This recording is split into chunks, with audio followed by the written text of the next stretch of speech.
My name is Dr Ruth Allan, and this is my podcast, Brain Health, Unchaining Your Pain. Our world has become a minefield for our children to get the best out of their brain and whole body health, which is why I founded the Wellbeing Warrior Academy to help them navigate this minefield effectively.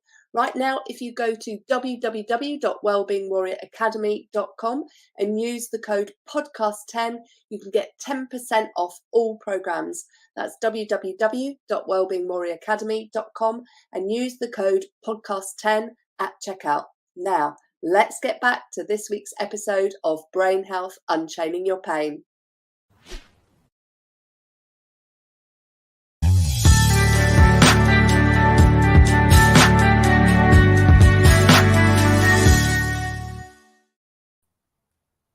Welcome to the show, Brain Health, Unchaining Your Pain, and we are live, and I'm really excited to have Dr. Cheng Ruan on the show today. Welcome to the show. Thanks. It's great to be back. I appreciate you. I'm so excited that you're back because you've got a new book out now, which is really great, which is called The Doctor's Guide to Thriving in Integrative Medicine, The Secrets to a Successful Business Without Burnout. And for those that don't know, Dr. Ruan is the founder of the Texas Center for Lifestyle Medicine, which is one of the rare facilities to deliver a functional and integrative medicine for the insured population. And he was also the host to the 2022 Better Brain Health Summit, which I also had the pleasure to be a part of. So really excited to have you back on the show. And I know you've got so much to talk about. So much. But before we start, I'd love to know, what are you passionate about in life right now? Yeah, so, one of the things behind and what we've learned ever since the global pandemic started is that there really should be better answers for things that we're currently getting, right? And so this is a global phenomenon. So, even outside of COVID, should we have better answers for brain health and mental health? Should we have better answers for other diseases and disorders and stuff like that? And honestly, what I'm passionate about is a very not so great statistics, which is this concept of physician suicide. So up to 400 doctors a year commit suicide. That's more than one physician a day, which is shocking. Wow. We have about 55% of the physicians leaving the workforce by 2025.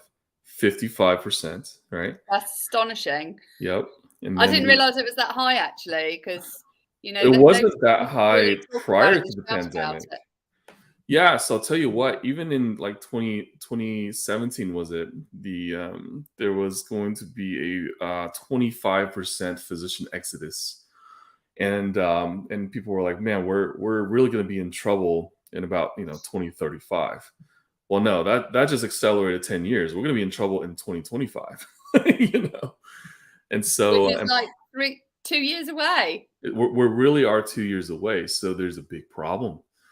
Yeah. And not only that, before the pandemic, just under 40% of the doctors were burnt out, and now we're at 62%. And then a recent December poll came out, looking at doctors saying, how satisfied are you with the current healthcare system? And these are for the US doctors. Yeah, sure. 80-something percent, I forgot what the actual number was, but over 80% of doctors are completely dissatisfied with the healthcare system, right? Wow. And I'm sure that's reverberated in the UK and other places as well.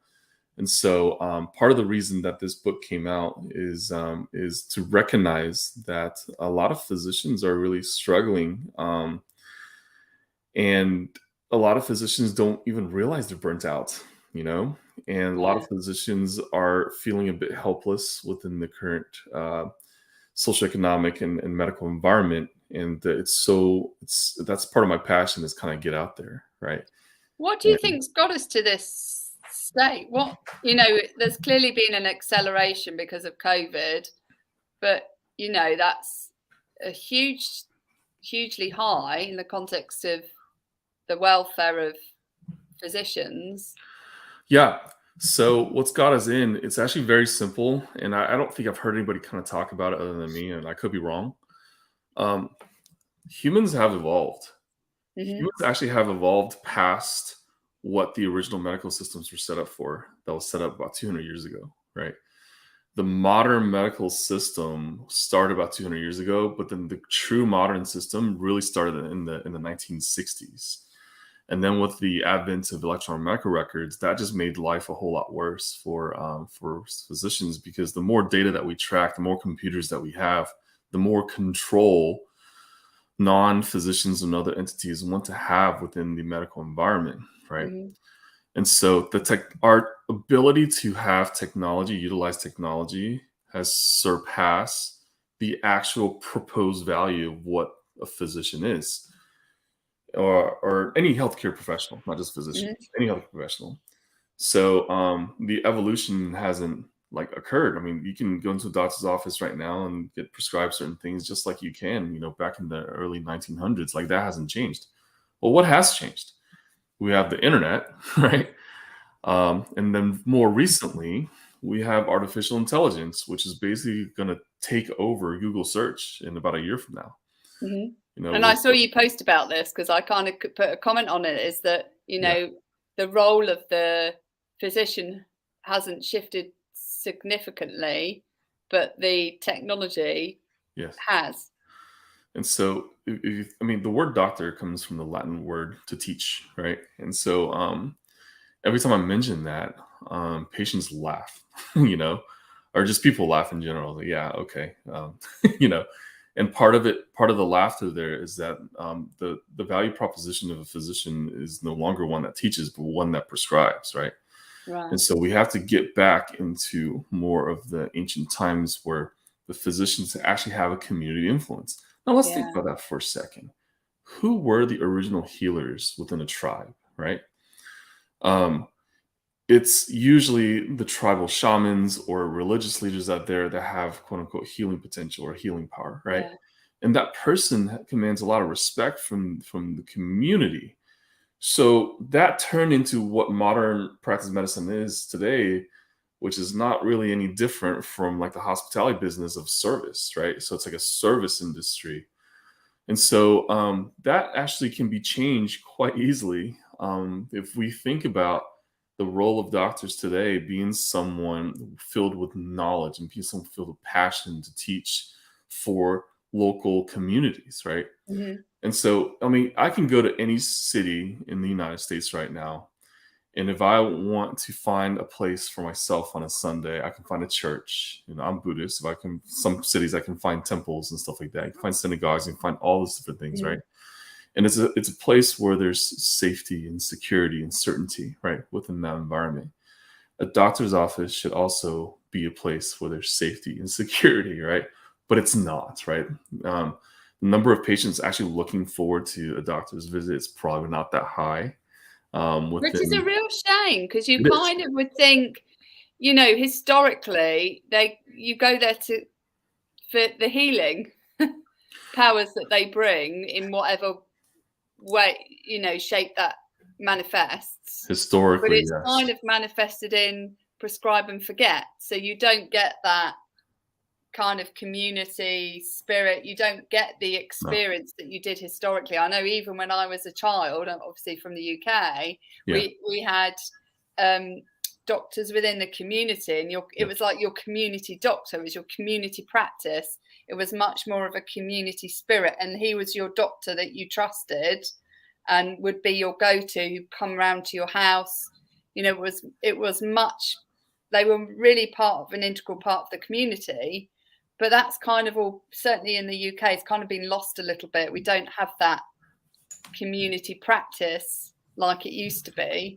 And of course, there'd be reasons for it. But ultimately, we've lost that personalised touch that you used to have. When you say from an ancient time, we used to have the healers, Right.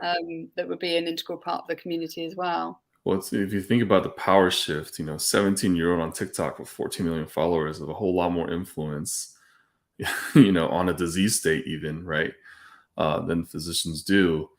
And so the massive distribution of information creates a lot of that distrust as well. Hmm. And not only that, I mean, let's kind of go back to the AI for a second, right? I can literally ask a robot a specific question.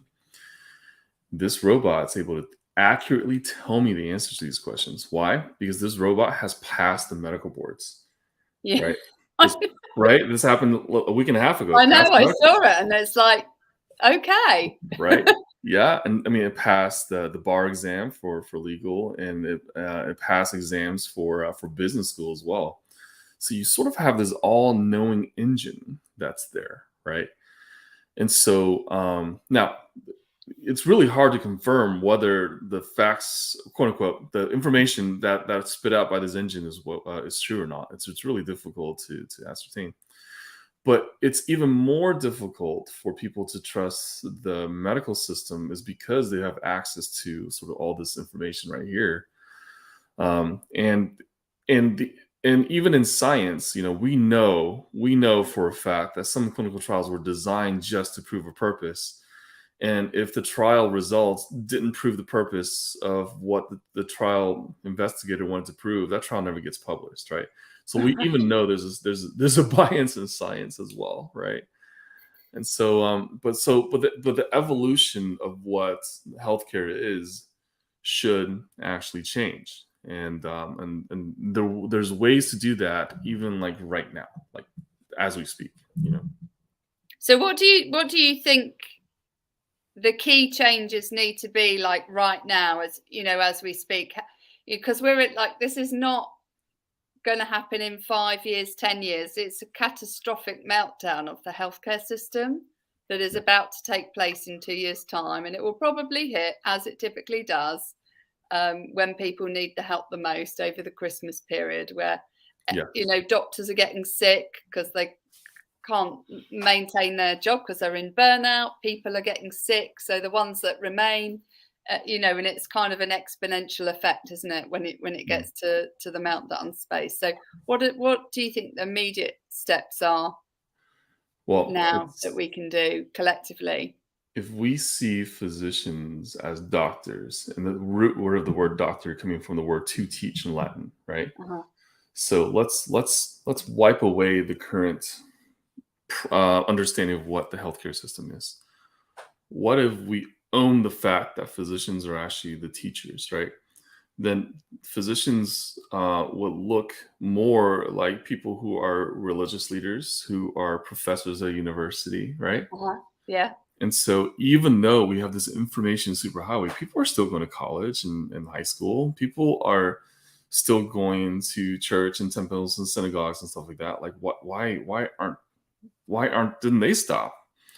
And why does it? Why even now, especially since the pandemic, people are actually seeking even more religious guidance, right? And Yeah, yeah. becoming more spiritual there is because that if we don't establish the physicians as the center of certainty, just like these religious leaders are in educational institutions, it's not going to work. So how do you do that? So how do you establish physicians as center of certainty? Well, the easiest thing to do right now is, what if you have a doctor's office, and in that doctor's office you have several services. You have Hmm. one service, which is your traditional prescriptive service, right? What if you have another one where you want to engage with the other patients? And what if you want to engage with other patients with the same diagnoses? Okay. Right now, where are they doing that? They have little Facebook forums and community meetups and nonprofit organizations, right? But those aren't physician led. If you have physicians have these underlying support systems and structures, which we do have now at Texas Center for Lifestyle Medicine, if you have, for example, chronic pain and fibromyalgia, you know what? Hey, Dr. Ruan, how do I talk to other people about this? You know what? We actually have Zoom calls just like this with our patients, right? Hmm. And not only can we provide like education, we can also share what other people are doing for themselves that's working. So a lot of times when I come on those things, it's cool to be a fly on the wall, because when someone asks a question, usually someone else is already answering it because their journey is either 6 months ahead or a year ahead or 10 years ahead, right? and they can also tell you like what's not working, right? Mm-hmm. And so that builds the community, spirit. So Yeah. we work with a company called Heal Community. That's literally the name of the company, Heal Community, to do this, right? And it's beautiful. It's beautiful to see people kind of progress, knowing that there's a sense of safety and security, right? Mm-hmm. And so this is called a coaching community. So all doctors in practice should have health coaches and these coaches are designed to not focus on you have this disease and then this is your medicine. Focus on forget disease for a second. Let's take this disease label. Like, who are you? Are Mm-hmm. you a mother? Are you a father? Are you a coach? Like, are you a leader? Are you a caregiver? Like, who are you? And what are the qualities about you that makes you human, right? And this is exactly what the purpose, right, of church, of temples, this is exactly what the purpose of them is to create that individualized feeling that we have as an identity process. Yeah, rather than a disease label, which is what it's become, is Exactly. put the identity back on the person. Exactly. And so Yeah. we actually do this even within like the medical insurance environment. So a lot of times the insurance is actually funding these interactions and these visits. And most doctors don't know that they can even do that within the Mm. insurance model, right? And so that's like the easiest thing to do. Flip of a switch, all of a sudden you have an underlying support system. The problem is when you try to teach a doctor to do something like this, it's not very comfortable because they're used to kind of being the hero, right? Yeah, But yeah, as all heroes go, heroes suffer tragedies, right? yeah. So yeah, and so we have to turn the doctor into a teacher, into a guide, right? And the guide just creates a supportive system. We can hold space for the patients, but we're not tied to the patient's outcome because the patients themselves have to pick up the sword or the lightsaber or whatever and march on for themselves, right? Mm-hmm. And that's what's great about religious leaders. Religious leaders are not tied to the outcome. They provide amazing guidance, and it's up to the church members, temple members to take that into their own hands, utilize that knowledge. But this is where the practice of medicine should go. In fact, this is how it was a few hundred years ago, right? Yeah. But we're so Until the far away. drugs companies kind of almost brainwashed us into the fact that we just need to be drug pushers for Well, the medical profession. yes and no. So I think I think it's far beyond pharma because pharma was there for a reason because it really shortcutted our quality of life, right? Yeah. If you have pain, we're going to give you this pill to like overcome the pain, but know that you might be dependent on it, right? So there's a role for pharma that's there, right? Yeah. And But I think there always will be, but I think the yeah, role needs to shift. right. So now a lot of pharmaceutical companies are realizing this and they're actually switching to device, which means that they now have monitors, like continuous glucose monitors, devices that Mhm. doctors can tap into to allow the patients with that healing process. There's a shift within the pharma world. But outside of pharma, there's an invisible entity, right? And these invisible entities are I'm not going to name who they are on this podcast, but these invisible entities, and they're in the UK as well, by the way. I'm sure they Um, are. they're actually all over the world. And these entities decide who gets access to healthcare medicine and how much it costs per country, right? This is the problem. That is the main issue right there because there's an economic shift and burden that's there as well. This is why doctors who are burnt out Hmm. are amazing. They're burnt out for the right reasons, And I would argue to say some of them are going into deep depression for the right reasons. And Hmm. these are actually the people who I want to surround myself with, and these are the people who I wrote the book for. To say, hey, you know what? It's okay. There is burnout because you're a good person, right? And because you're a good person, you see that some things may change. Because you're a good person, the current state of medicine is going in the direction that you don't like because you're a valuable person. And so burnout is an absolute gift if we know how to channel that energy. If that makes sense. Mm. Yeah. No, do you know, I really agree with that because it's knowing that you can do what you want to do, but having the infrastructure and the surroundings to be topped up. because often burnout is a consequence of you just keep emptying your bucket and then there's nothing more to give, and nobody's topping it up for you in whatever way you need topping up, and so you just run out of gas basically, and that's when you, same as a car, you just completely burn out. And I just want to reflect on some of the recent survey that's come out from the British Medical Association. It's just, it says that 7 in 10 or 71% of junior doctors in England have gone to work despite not being well enough to perform their duties in the last 3 months alone. And this has literally landed in my inbox today. Wow. And the figures in a latest survey by the BMA of junior doctors in England show that more than 3/4 of respondents, which was 78%, felt unwell as a result of work-related stress in the last year, and that the vast majority of junior doctors, 81%, who took part in the survey, reported that their health and well-being had been worsened, not improved, since 2021 December, which is just mad. And it's just such a shame, because they're the start of the pipeline, when we're already burnt out at the beginning of a pipeline.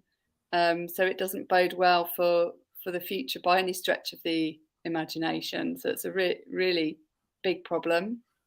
Can you imagine going to a doctor's office knowing that there's a 7 out of 10 chance that this doctor is already burnt out? Exactly. Are you going to look forward to that visit? No, right? You kind of think you're going to have to be the helper for the doctor, right? It's almost a role reversal, because you kind of would think to go in, are you all right, doctor? Is everything honestly, okay? That's true, because a lot of people feel like they're almost a burden for the doctor being there. Like, hey, I'm just going to do my thing and get out, right? So you can kind of go on with your day. And there's a helpfulness for that as well. And I hear that from my patients seeing other practices too. It's like, oh, this cardiologist is great, but man, he just looks so burnt out, And so it doesn't inspire a lot of confidence, No. And it's that trust piece, isn't it? Knowing that when you go to the doctor, who is supposed to be the fountain of all knowledge, as it were, that's kind of what the perception was historically, that they'll have the answer to fix you. But the problem, certainly we have here in the UK, is they're supposed to magic up the fix in 15 minutes. And it's just not possible. You wouldn't have that in any other profession, that you'd expect somebody to do a full-on, health check. And magic up an answer in 15 minutes. And in the US, it's 7.5 minutes is average. So 7.5 minutes, right? So not fun to go. No. Mm-hmm. No, and not fair on anybody. It's not fair on the entire healthcare system. So there's been a lot of like programs that's dedicated to like doctors, improving and mental health and stuff like that. And those programs actually have the right heart with it, but they're kind of missing the point, right? The point is that the doctors, they're not burnt out because they're overworked. There's a lot of people who overwork themselves, like myself, but I love it, right? Because I'm passionate about the absolute specific outcome that I'm trying to conduct, right? Most people are burnt out because there's no fizzle. There's nothing, right? So yes, I get to help my patients here and there, and that's just sort of my life, right? And so when you kind of go outside of that, that's when the danger zone can happen within medical professionals. And on top of that, we're totally kept silent, because if we describe that we have any brain and mental health issues, guess what? Our license may be in jeopardy, right? So which is insane, with the statistics that 78% are struggling. You would think that they would put in place the infrastructure to help people recover, rather than name and shame them, and even if there's toss them out on the streets. Even if every physician has complete access to kinds of behavioral therapy and therapists and whatever it is, it doesn't solve the problem that the underlying operations of how the healthcare system is defunct. And it kind of goes back to what I was saying earlier, is that you have to revolutionize what the role of the doctor is within each community. Yeah. And so which kind of brings me to my big reveal for the podcast is that's my school, that's my institute I'm creating. It's called the Physician Transformation Institute. Is to get really cool people like yourself and other people get involved in the discussions about what the roles of doctors are. Get nonprofits in on the discussion, politicians, senior doctors, retired doctors. We want to have a multi-generational discussion of global health and what it really looks like.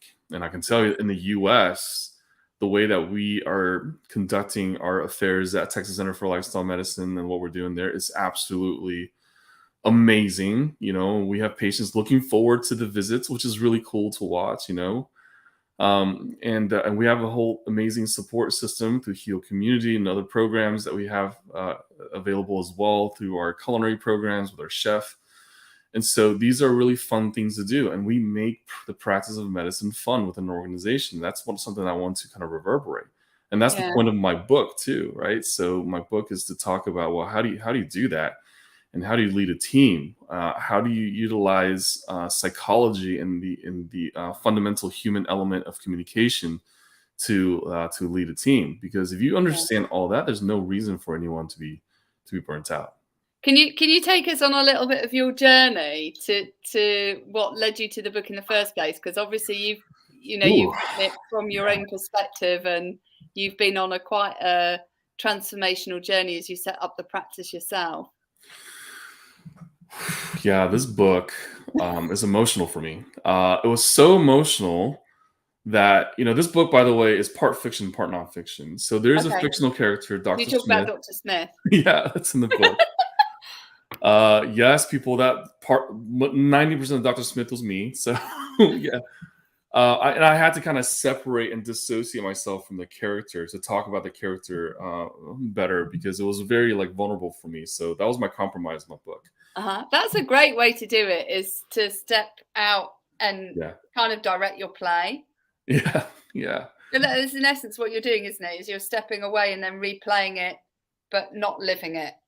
Exactly. So sometimes we end up living it in the first instance, and then that's really emotionally charged because you're in the scene, and you're reliving it in the scene. And then the great thing that we can do, certainly, I do this from a trauma recovery perspective, is great to see people step out of the scene and then have the power to control it externally, and then to manage how they want that scene to play out.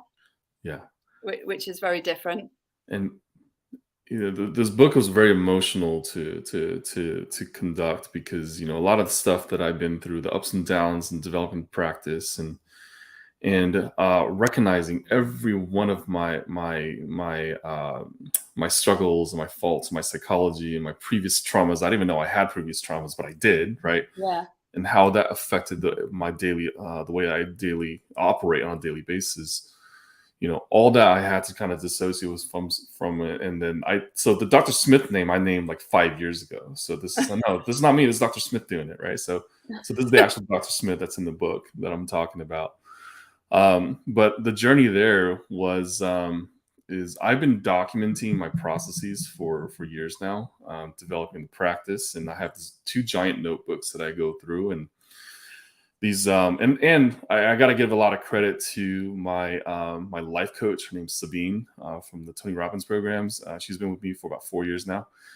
And so throughout my own life coaching and journey and business coaching, and spending about $500,000, honestly, just on education coaching and realizing myself and business, all that went into what this book is supposed to be. And this book was supposed to be a lot longer, but honestly, there's others that are coming out that's going to be more focused on different of the chapters. But I wanted this to be out there. And this is a year earlier than I planned, actually. Wow, that's amazing. But when I read the statistics about the doctors and the physician suicide, I'm like, okay, no, this is out of control. This is the highest rates of physician suicide. I didn't realize the suicide rates were that high. Oh, it's insane. It's really insane. That is creepy number. Yeah. Yeah.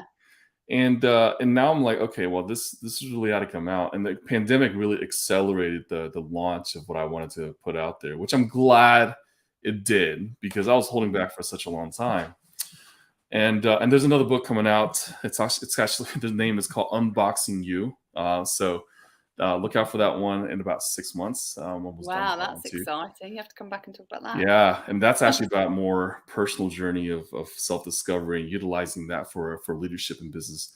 So, there's writing that book really took a lot of like revealing to myself the underlying systems and what's created, um, and uh, and also took a lot of courage for me to just reveal the Dr. Smith side of me, right, and talk about the things that are vulnerable, which I was trained not to do as a Asian immigrant coming from China into the U.S. Right, you were Yeah. told not to do any of the stuff like that. So there's a lot of trauma, that's came from that process as well. And so it took a lot, and I'm getting emotional even talking about it, but that's exactly what it took. A lot of like self-reflection, really unboxing Wow. myself as well. Yeah. Yeah. And thank you for sharing that. So, I've had other guests on the show who've shared written their own story and started it off as a business book, but actually it became a real therapeutic book in Exactly. its own right. It was Jeremy Delker wrote about, Mm, without a plan was his book on his success story there. And I think we underestimate often, don't we, how emotionally charged the whole journey is yeah. until we go back and revisit that roller coaster Yeah. and all of the turns and the hoops that we have to jump through or whiz through to get where we want to go, and it's never a straight line. It's never a straight line. But you know what was the most unexpected feeling about this book is that now I have it in front of me in like full color. It's downstairs, and I'm writing notes for people. Now that I have it in front of me, I think for the first time ever, I'm celebrating myself. I've never allowed myself to celebrate myself. And I'm just looking through. I'm like, this is not a thin book. It's 200 something pages, and I'm like, wow, this is. I'm just every time I flip through, I just land on the page. I was like, man, this sounds like a smart guy wrote it. This is me. So it's like never. And this actually happened yesterday, where I came home from Costa Rica, and I found the book there, and I'm like, okay, kind of open it. I'm like, man, a lot was done. I got to celebrate myself, and I intend to celebrate myself a whole lot more because I got to be able to show my family, my daughters, especially. I have my three daughters, that daddy's. It's okay to kind of celebrate yourself and what you've done, Yeah. right? And pat yourself on the back, which is kind of the opposite of my childhood upbringing. So, Yeah. And I think that's a really important point, isn't it? Because we can so easily get lost in the journey that we don't celebrate the accomplishments that happen on the journey. We don't celebrate, if you think about climbing a mountain, you don't celebrate getting to a certain part on the path because yeah, you just keep going. And it's so important that we do, because then when we celebrate, we kind of pause, don't we? Get to look at the view yeah, and see what we've accomplished, which obviously the book has helped you do, because you've got to go and look back on your journey and look at the view. So what was the hardest part in the context of you establishing your practice? What were some of the hardest aspects of doing that from a functional medicine perspective? Because obviously you set it up, yeah. but to help people with insurance as well. So it wasn't just kind of completely private like some practices too, and it's pay as you go.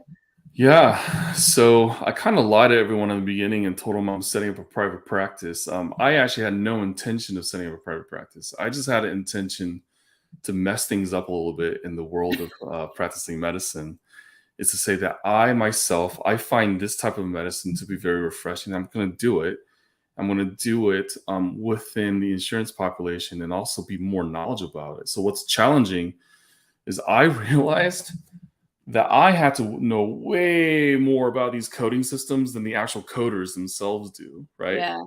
And now that I consult for different large companies and systems, and as I'm speaking, their coding personnel gets a little sweaty.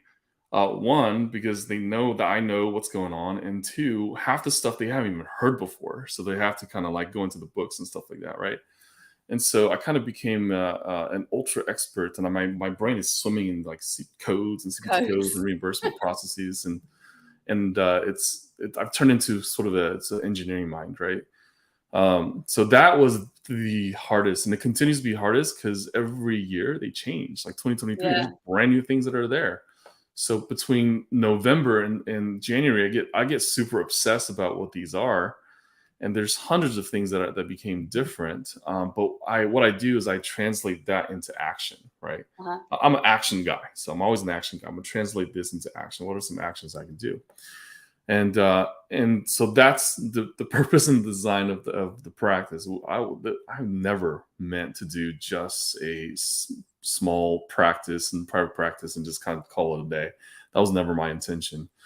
The other hard part is there's a lot of guilt that comes with doing this because What's the reason for that? I have a family, and there's a lot of Oh, uncertainty when you're the trailblazer, right? yeah. And Okay. I thank get that. God for my family because they're so supportive, and a lot of sacrifices really had to be made, big financial sacrifices too. Now, if I actually stuck with my previous practice and doing the thing I'm doing, I probably have about $6-7 million more in the bank at this point, right? Wow. But that's not the point. And the Mhm. point is money's worth nothing if you end up being burnt out because you have it, right? And Mhm. so what I really want to demonstrate from a family unit is that we have to have a continuous pursuit of happiness and betterment, right? And that's sort of the message we went on. But there is an underlying tinge of guilt. I mean, it's still there even today that, could have had nicer things and stuff for my daughters and big college funds and stuff like that, right? And so I learned a lot through the process, and that guilt, even though it continues to be there, it's a lot less because now I'm involving my family. Like Mhm. I had an online course for integrativepracticebuilder.com, and guess who's on the first video is my daughter. I was like, hey guys, Yeah. and so there's a lot of I'm now including them now that a bit older. I'm including them into the journey, and they see me talk on stage, right? And if they're not there, I'll FaceTime them on stage and tell people to say hi to them, like live, right? And now they're gonna come with me this year on my international tour. So they're gonna and my daughter now loves like just speaking to children and stuff like that. So that's there and all that's good, but there's a trauma that existed that created a guilt. I'm not quite yet over with, but that's what the guilt is from. Yeah. And I think that, a lot of people have that, don't they, in the context of growing something when they're losing something that they could have had. Yeah. But and it's very easy psychologically to focus on the loss because that's where we default psychologically to I could have had this rather than to focus on the gain of what you've created that you would never have had if you'd continued on the path, when you focused on the happiness is, life is more than just money. Money is great, Mhm. but you can also be incredibly unhappy with lots of money, as we see so many people. And you can't get time back for your kids. You can't No. you can apologize, but you'll never get that back, and they'll never. It's hard to appreciate somebody who's constantly burnt out and overwhelmed and stressed and everything, which is the situation for so many people. It's hard on everybody, isn't it, when you're in that position, because it doesn't just affect you, it affects the whole community around you. Yeah. And we forget that. Yeah, and we see patients being burnt out, right? And what's Yes. great about this whole process is, I've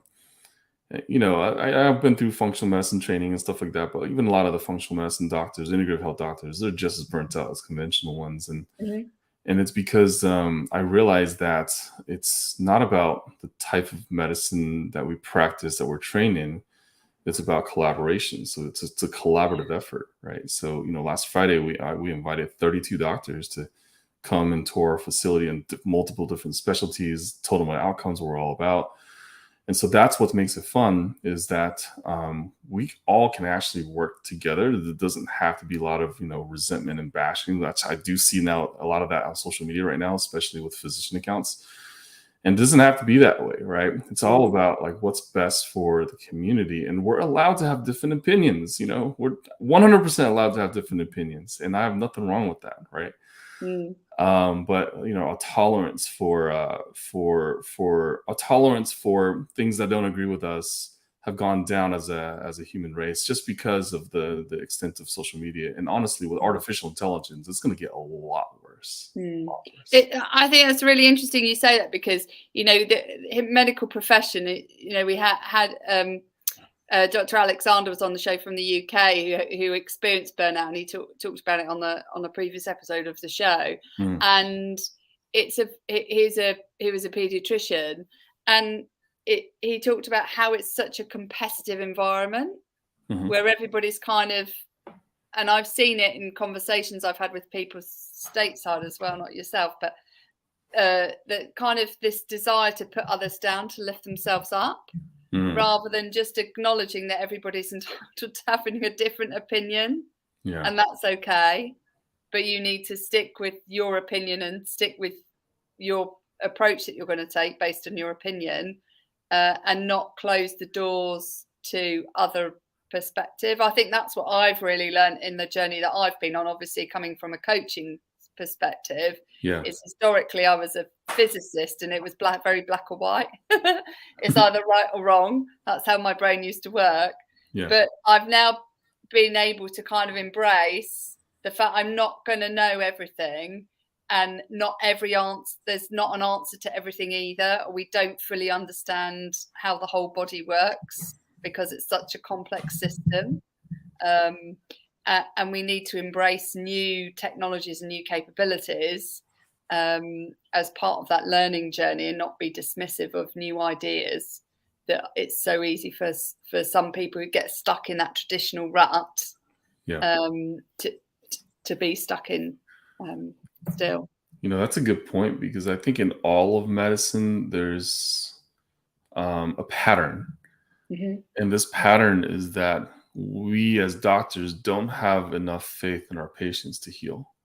And that needs to change. And a lot of times people come on, and I do a lot of telemedicine. So even today, they're just full of like nervous, like anxiety. And I'm like, hey, just stop for a second. I'm like, I gotta tell you, I have a lot of faith in you to change, right? I have a lot of faith in you that a lot of this can actually be resolved. But I want to make sure that you actually enjoy the process and the journey, because at the other side, you're going to be telling people about it, right? So you gotta be able to smile through it, right? And then they become your disciples, kind of thing, don't they? I know that's probably not the right word from a Buddhist perspective, but they become your community of followers, and the sharers of the learning that you've shared yourself as the teacher. And so it becomes not self-fulfilling, I can't think, self-supporting, because everybody's kind of supporting each other. That's correct. And this is sort of the definition of unconditional love, right? And so I'm going to display my unconditional love and respect for you. And it's unconditional. So no matter what happens and what you choose to do, the support and the love is going to be there.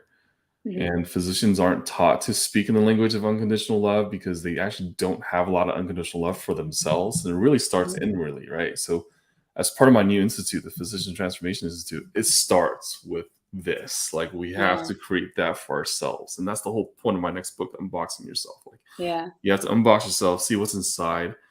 But while you're unboxing, just like those viral TikTok videos, you have to be like, have a sense of wonder what you actually expose about yourself. Like it's a new toy, right? And there's thousands of boxes to actually unbox for ourselves, even on a daily basis. And that's what creates that joy. And so for medicines to change, the way that physicians and healthcare professionals view themselves have to fundamentally shift as well, to allow for them to be a coach and not to be someone else's hero, because that person, that patient is the hero, and all we are coaches and we're guides. Yeah. And I think that's such an important point, because we kind of have this heuristic effect, don't we, where we think we're the hero of the journey and actually we become our own worst enemy Yes. rather than the hero. Yeah. And then we end up serving nobody That's true. because we can't, Yeah, we because we can't. become an enemy to ourselves Hmm. rather than the hero. Hmm. Um, and I think it's, going back to your point of collaboration, is if we truly want to, lift people up, you're not going to do it. You're much better, just like a stretcher, having many hands on the stretcher to lift someone up to a new level, Yeah. than trying to bear the burden all by yourself, because you tire out very quickly. So quickly. It's hard to get up when you tire out too, right? Right. Yeah. It's like carrying somebody on your back in a fireman's carry and hoping that you can go the whole journey, and you just literally can't, Yeah. you Exactly. know.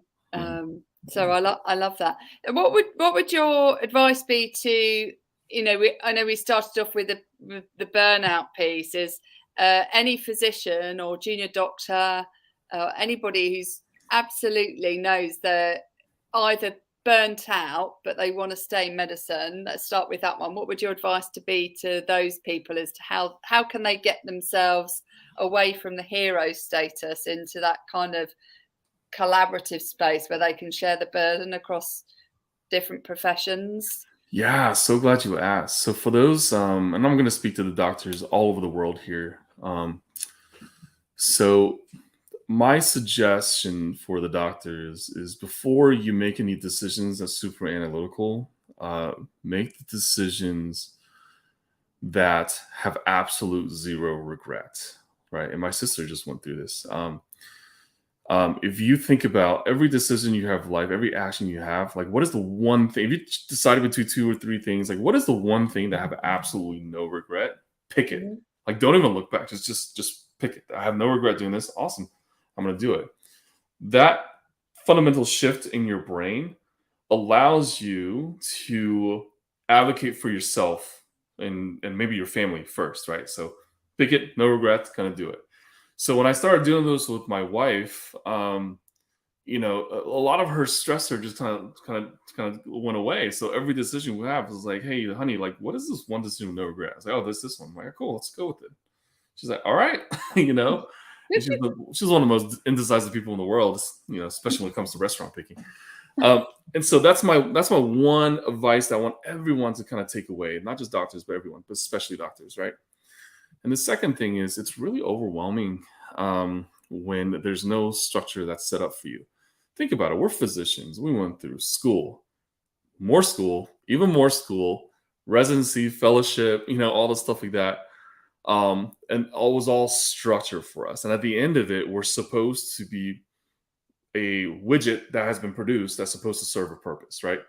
But then if you feel like the purpose is no longer, there's no longer passion in the service. So one will say that, hey, I'm either going to quit being a doctor, and there's nothing wrong with that, or I'm going to be a doctor, but I want to serve a different purpose. So for those of you who wants to stay being a doctor, then I would highly suggest you come on to the Physician Transformation Institute. Actually, this year it's our inaugural year. So we have our programs launching in May. It's for a full year. But in May, we have a Houston and Costa Rica event. And the Costa Rica event is actually an immersion. So no phones, because there's no signals there. There's no laptops. We do a full immersion on unboxing yourself. It's the unboxing yourself event, right? We go into the energetics and spirits. We go into talking about 5,000-year-old physician traditions and Ayurveda medicine and Chinese medicine and stuff like that. So we go through a full 360 discovery process with business and entrepreneurship training too. And so this is for those physicians who really want to do that. So if you actually go to integrativepracticebuilder.com, I'll have a banner that's up there. If you're watching this live, I didn't make it yet, so if you're watching this on replay, that you can go ahead and click and go to integrativepracticebuilder.com and see exactly what that's all about. But it's at the end of May to the beginning of June. It's for a little over a week. And that's exactly what it's designed to do. And the other thing is that if you can't make that, it's totally fine, wherever you are in the world. If you can't make that, understand that if you get my book, which is the Doctor's Guide to Thriving Integrative Medicine, even if you're not integrative medicine, you get my book and kind of follow the story of Dr. Smith. There's an underlying thing in there, that underlying theme in there, that you can, every doctor can actually identify with what Dr. Smith is going through, no matter what profession you are, because there are 3 levels of burnout, right? Level 1 is you're burnt out in school, but you always know that you're going to be graduating and doing great things, right? So that's level 1 burnout. And level 2 is that you finish school and you're in residency training, you're a young doctor, junior doctor, and you're doing it. It may be exciting at first, but all of a sudden it's not. So that's level 2 burnout. Level 3 burnout is when you narrow your focus on things you want to do. You become an amazing physician, and you've written books and you've done lectures. I'm talking about myself right now, right?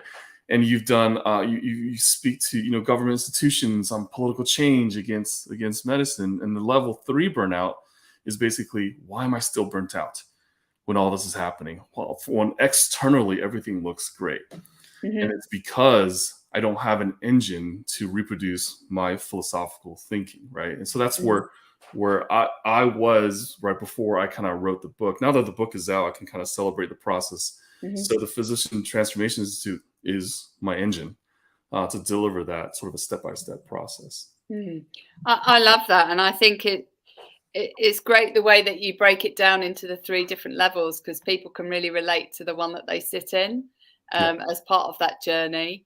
And I'm really curious before we close the show, because I think this is really important topic, is how do we bring the invisible people or elements of the system that are holding the profession back from doing the work that it used to do really well, and delivering a service that is better than it is currently, without the burnout wrapper that we've currently got.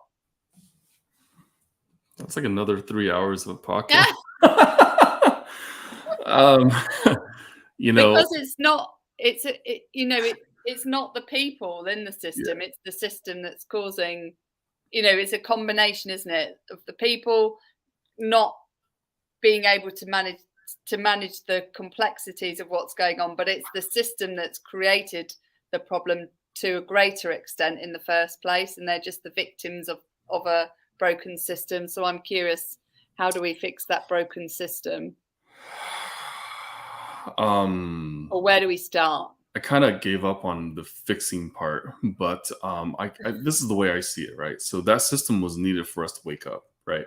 Yeah. And so without that system, I wouldn't be doing any of this stuff, right? Sure.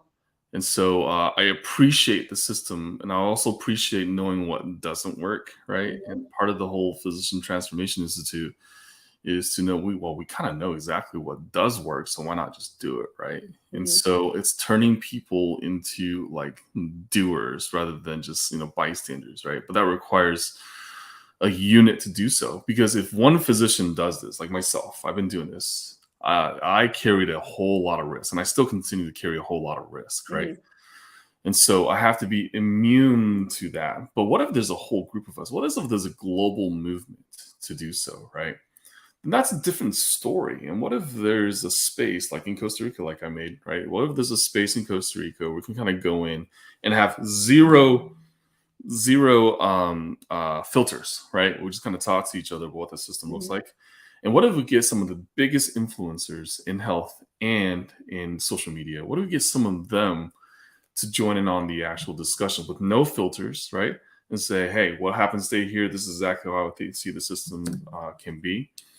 And what if we have all that, right? Then it becomes something very beautiful. And what if we have all these senior doctors, veteran doctors, retired doctors come out and say, hey, I don't want to filter you. You tell me, if I had to do it again, what would I have done? And you tell me, now that we have this group of people, like, what would you do with this energy? What would you do with this momentum, right? And I think that's what's needed. I think that's really important. And, you know, there's certainly here in the UK, and I know there's a growing presence in the States, is the Institute of Functional Medicine, and we've got the British Society of Ecological Medicine, all non-profit, and the College of Medicine and Integrated Health here in the UK that's really trying to change the status quo as to how the UK system operates, and building that kind of community of people to share and learn from each other. And in fact, I was at an event on Friday, is, you know, to learn about how can we deliver more effective care from an integrated perspective, and building my community of experts. So it's not me, because I can't carry the burden from a functional medicine perspective. I have to find other people to do the medicine side of life. So I think it's certainly a movement that's growing, and it just needs all knitting together, doesn't it? So that we create the glue to hold it together. Yeah, and to ride the storm. Exactly. And that's my expertise. I'm good at knitting that together. Now, I can't knit in real life, but I can definitely, honor that system with the proverbial knitting of these people together. So what would your one piece of advice be to anybody who wants to start up a functional medicine practice and is kind of like just stuck or nervous in the context of working with the insurance system approach that you have? Yeah, step one is delabel. Delabel means that don't consider it like a functional medicine practice. It's a practice, and this practice represents your core values.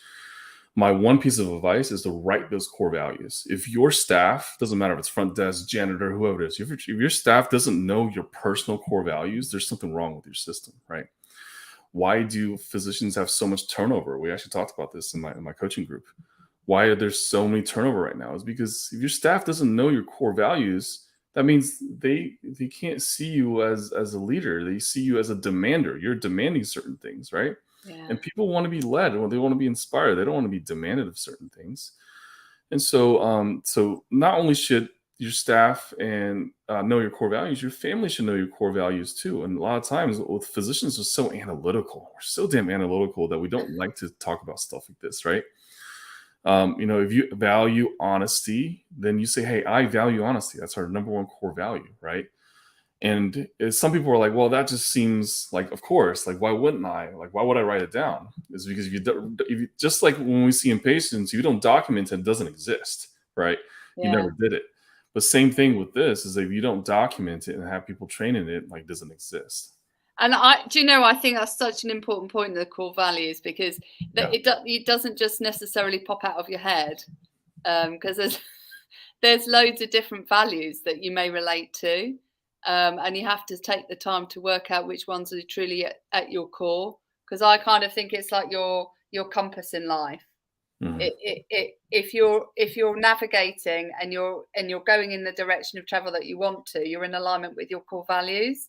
When stuff feels off, you kind of have this off feeling, and nothing seems to be working right, or someone's really niggled you, or something's really niggled you. It's often because you're in conflict with your core values, whether you're in conflict internally, exactly, or conflict externally with somebody else. But you need to know what they are to understand whether is it an internal conflict or is it an external conflict, and you need to know. Right. And when someone within your system is violating your core values, if you never told them what your core values is in the first place, how will they even know? Like, how do you even behave that as a leader, right? And it's never too late. If you've never done a core values before, which I just coached a physician, been practicing for 33 years, never wrote down any sort of core values, and I had him write it down. And honestly, about a third of his staff kind of left after that. Wow. And then for me, I'm like, oh yeah, like, sorry, but for him, it's like, thank God, because they were creating a toxicity within the workspace, right? Yeah. And then he was actually able to run better and leaner, and he didn't have to replace the staff because the other people naturally did more. Yeah, because they knew what his values were and they could be in alignment with it rather than in conflict to them. Exactly, and now he's so happy going to the office. Before, he was kinda walking the eggshells around 3 of his staff, right? Like, and this is what's great about stating your core values, that you know who's gonna be, on your team and who's not, right? And the people who aren't, they'll self-select out, and that's Yeah. awesome because you don't need Yeah. toxins in your life. That's what brings a lot of burnout, I do know, I absolutely love that, and I totally relate to it because I use core values. I did it when I first went through my roller coaster journey, and when I was working in the corporate world, it's the core value exercise that I did with my coach, which I now do with my clients, that brought to the fore that I was in the wrong place Oh. because I was in the company that I was working for did not have any alignment to my core values. They weren't demonstrating the values that were Mm, necessary for me mm, to be seeing in that business, and it was clearly they were never going to demonstrate my primary core value. yeah. And the only I couldn't change the environment, so I had to change the environment I was in. That was the only solution, and I think it's such a fundamental activity for anybody to do, actually. Mhm, mhm, Core values. and it's That's fun to do with great your advice. family. Like, I did it with my daughters, and, it's just it's so much fun. It's cool because they remember them. Yeah, The yeah. 2 that always come up, and that is, one of them is, we don't carry resentment. It's one of the core values, right? Uh-huh. And so, and my daughters will kinda call me out sometimes if they're seeing it, and they'll call themselves out too, which is kinda cool. And another one is, we build bridges, we don't burn them, right? These are Ah, 2 fundamental core values. So these are the ones that always come up whenever there's any sort of altercations within a company, within family, and stuff like that, right?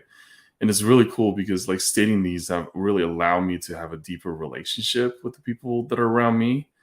And it's weird because these are kind of the opposite things of my upbringing, and from a family who's been through really tough times and fight or flight war survival times, right? mhm. And because I'm able to kind of state them, I know that some members of my family aren't really comfortable, like, seeing the effects of what happens, just because of the fact that there's almost this discomfort, this palpitation that exists when we speak emotions and feelings. Yeah. And I'm okay with that because now but it actually creates more meaningful relationships, and I love that. Yeah, yeah, I love that, and as you know, feelings is the first pillar of brain health from the process that I use, and it's so important that we have that permission to express ourselves in whatever way we feel is appropriate. Um, to understand, when we're on a roller coaster, that we know what emotions we're having, and going back to your earlier statement, is that we're leveraging the power that we have to help us Right. and not to burn ourselves out.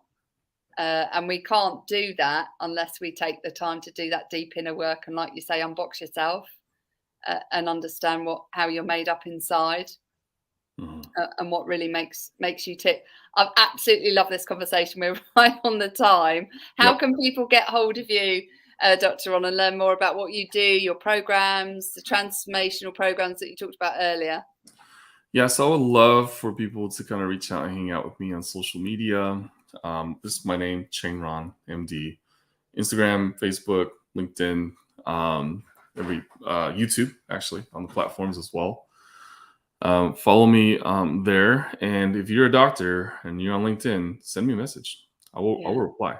So And I know we've had Dr. Echo on here. She messaged us as well from the States, so she's also been on the show. So hopefully you guys can connect. And if you're not already connected, I'll connect you up after, because she's paving a new way herself that's from the amazing. experiences she's been through. So do encourage anybody who's a physician, if you're a junior doctor, you want to learn how you can really transform your practice and transform your life, and live a life that is one that focuses on healing and doing really what you want to do without the risk of burnout, then make sure you do connect with Dr. Ron and his social media platforms and join his transformation program.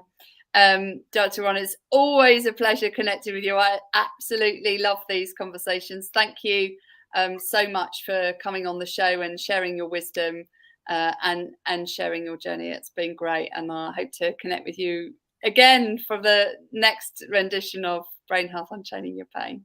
Absolutely. It is my pleasure. Thanks for having me on.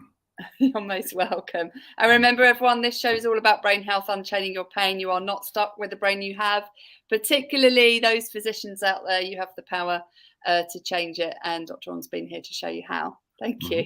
Thank you.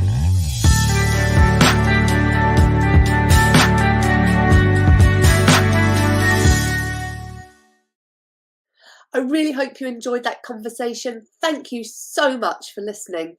Please be sure to like and share this episode and leave a review on my website or on Apple Podcasts. If you're looking for opportunities to optimize your brain health or unchain your pain from a past trauma, make sure you visit my website www.ruthmaryallen.com and use the code podcast10 at checkout to get 10% off all programs. And always remember, you are not stuck with the brain you have. You have the power to make it better. You have the power to unchain your pain and optimize your brain power and performance so that you can win back energy and time doing what you love.